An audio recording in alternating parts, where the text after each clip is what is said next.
လောကကနေထွက်ခွာသွားခဲ့ပြီးဖြစ်ပေမဲ့ကဘာမြေကြီးတစ်ခုလုံးကိုတုံ့လှုပ်ချောက်ချသွားအောင်လုပ်နိုင်ခဲ့တဲ့ကျွန်တော်နာမည်ကတော့ချင်းဟောက်ပါကျွန်တော်လည်းနာမည်ကြီးလွှဲသူမလေးရောင်ရောင်တို့ရဲ့မထင်မှတ်ထားတဲ့ဗီဒီယိုချိတ်ဆက်မှုဟာလူပေါင်းတန်းချီရဲ့စိတ်အာရုံတွေကိုမြင့်တက်သွားစေခဲ့ပြီးလူတွေတယောက်လွှဲပြီးလူလောကနဲ့ချိတ်ဆက်နေတဲ့ဆိုတဲ့သတင်းဟာ online ပေါ်မှာတောမီပမာပြန့်နှံ့သွားခဲ့ပါတယ်ကျွန်တော်ရဲ့ follow အရေးအတွက်ဟာ3တန်းကနေ300အထိချက်ချင်းခုန်တက်သွားပြီးတကယ်ကိုထိတ်တန့်ရေပန်းစားမှုဖြစ်သွားခဲ့တာပေါ့ဒီအချိန်မှာပဲစိတ်ထားကောင်းလာတဲ့ရောင်ရောင်မလေးကတော့လူသူပြတ်တဲ့လမ်းစုံတစ်ခုမှာကျွန်တော်အတွက်ပစ္စည်းတွေအသေးအတန်မိရှို့ပေးနေရှာပါတယ်သူမရဲ့စုဆောင်းထားသမျှနောက်ဆုံးပိုက်ဆံ2000ကိုသုံးပြီးတော့စက်ကူပတ်စံတွေဗီလာအင်ကြီးတွေတိုင်ကားတွေနဲ့အစီခံမလေးတွေကိုပါမိရှို့ပြီးကျွန်တော်စီပို့ပေးနေတာပါသူမဟာပုံမှန်ဆိုရင် live လွှင့်လို့ရတဲ့ပတ်စံတွေကိုမိဘမဲ့ကြောင်းတွေစောက်ဖို့လူတန်းလေးရှိသူဖြစ်ပေမဲ့အခုတော့ကျွန်တော်အတွက်ရှိသမျှအကုန်ထုတ်သုံးလိုက်တာဖြစ်ပါတယ်အိမ်ပြန်ရောက်တဲ့အခါရောင်ရောင်ဟာပတ်စံရှာဖို့ live လွှင့်ဖို့ပြင်ပေမဲ့သူမရဲ့ follower က9တန်းအထိတက်နေတာကိုမြင်ပြီးလန့်သွားခဲ့ပါတယ်တခြားသူဆိုရင်ဒီရေပန်းစားမှုကိုသုံးပြီးပစ္စည်းတွေအုံကြွတ်ရောင်းချကြမှာဖြစ်ပေမဲ့သူမကတော့လူတရဲ့ရေပန်းစားမှုကိုမတရားမသုံးချင်တာကြောင့် live ကိုပိတ်ပြီးအနားယူမဲ့အကြောင်းကြေညာခဲ့ပြီးဒါဟာပရိသတ်တွေရဲ့လေးစားမှုကိုပို့ပြီးရရှိစေခဲ့ပါတယ်တကယ်တော့ငရဲပြည်သူဖုံးတူးမျိုးတော်ရဲ့ဘဝကတော့ရုံတက်ရတယ်လို့မျိုးပြင်းစရာကောင်းလာပါတယ်ကျွန်တော်ကြောက်ကတင်ပေါ်မှာအနားယူနေတော့ညမထွက်ရအမိတ်ကုံဆုံးနဲ့ခေါင်းလောင်းတန်ကြောင်လိုးလာခဲ့ပြီးဒီက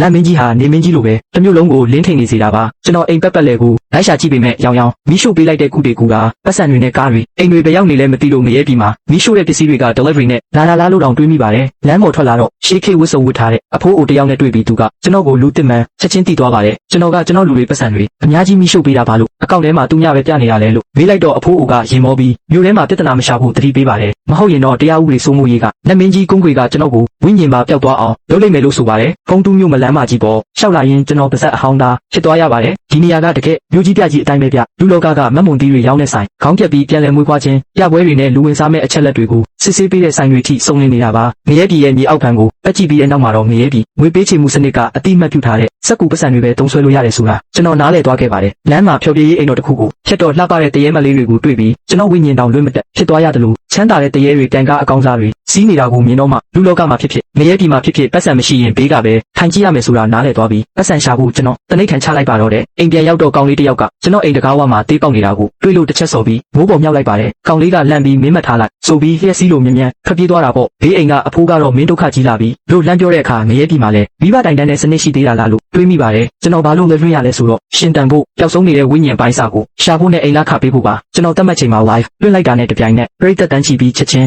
ရောက်လာကြပြီးကျွန်တော်ရဲ့ဖြူဖြောနေတဲ့မျက်နှာကိုမြင်ပြီးပရိသတ်တွေကဟောက်ကိုမရေပါနဲ့ကြောက်လို့ပါလို့អော်ကြပေမဲ့အားပေးမှုကတော့ပောက်ကွဲထွက်သွားတာပဲဒီအချိန်မှာနာမည်ကြီး live လွှင့်သူမကြီးဒိုင်းရှောင်းမီကတော့ဒါဟာအိမ်နဲ့လှုပ်ထားတာဒါမှမဟုတ် marketing ကွက်ပဲလို့သူမရဲ့ live မှာဝေဖန်နေပါတယ်ပါဇက်ကသာကြောက်စရာမရှိဘူးပြောနေပေမဲ့တုံ့နှုတ်နေတာကိုတော့ဖုံးမရပဲသူမရဲ့တိတ်ခါကိုထိန်းဖို့အတွက်ကျွန်တော်ကိုဗီဒီယိုချိတ်ဆက်ပြီးလူလိမ္မာဖော်ထုတ်ဖို့ဆုံးဖြတ်လိုက်ပါတယ်အဲ့ဒီအချိန်မှာပဲအကောင့်တစ်ခုကနေကျွန်တော်ကိုဒုံးပြန်အကြီးစားကြီးဒဇင်းလက်ဆောင်ပေးလိုက်ပြီးအကောင့်နောက်ွယ်ကိုစစ်ကြည့်လိုက်တော့လူလောကကပတ်စံ1500ဟာငရဲပြည်ရဲ့ငွေတင်ကား1.5ပြားအဖြစ်ချက်ချင်းပြောင်းလဲသွားတာကိုတွေ့ရပါတယ်အဲ့ဒီချမ်းသာတဲ့အမျိုးသမီးကသူမရဲ့လွန်ခဲ့တဲ့အနှစ်90ကဆုံးပါသွားတဲ့ဆွေမျိုးကိုရှာပေးဖို့တောင်းဆိုလာပါတယ်ကျွန်တော်ကလည်းငရဲပြည်ကအရန်ကျဲပြောပြီးအနှစ်90ကလူဆိုရင်လူဝင်စားပြီးလောက်ပြီးမို့ဒါဟာသမုတ်တရားရဲ့အရှာရတယ်လို့ခက်ခဲတဲ့အကြောင်းပြန်ပြောပြလိုက်ပါတယ်ဒီအမျိုးသမီးဟာသူမအဖိုးရဲ့ဆန္ဒကိုဖြည့်ဆည်းပေးဖို့သူမတူချင်းနဲ့တိုင်ပင်နေတာဖြစ်ပြီးသူမတငယ်ချင်းကကျွန်တော်မျက်နှာပေါ်ကတေးချင်းတရားရဲ့အငွေ့သက်တွေကအတူလုံးလို့မရမှန်းတကယ်ငရဲပြည်သုံးပတ်စံကိုလူလောကမှာလုပ်ရင်အရန်ကုန်ကြစေများကြောင်းငရဲပြည်ပတ်စံတပြားရဖို့လူလောကပတ်စံ1000ကုန်ပြီးခိုင်းတစိပ်ပါရမယ်ပြောပြလိုက်တဲ့အခါသူမမင်တက်သွားပါတယ်ငရဲပြည်ရဲ့ငွေလဲနှုန်းကဒေါ်လာထက်တောင်မပါလားငရဲပြည်မှာအလုပ်ဖြစ်ဖို့ဆိုရင်လူလောကမှာတကယ်ဘီလီယံနာဖြစ်ရမယ်လေကျွန်တော်ကတော့ဝက်ဖဲမှာ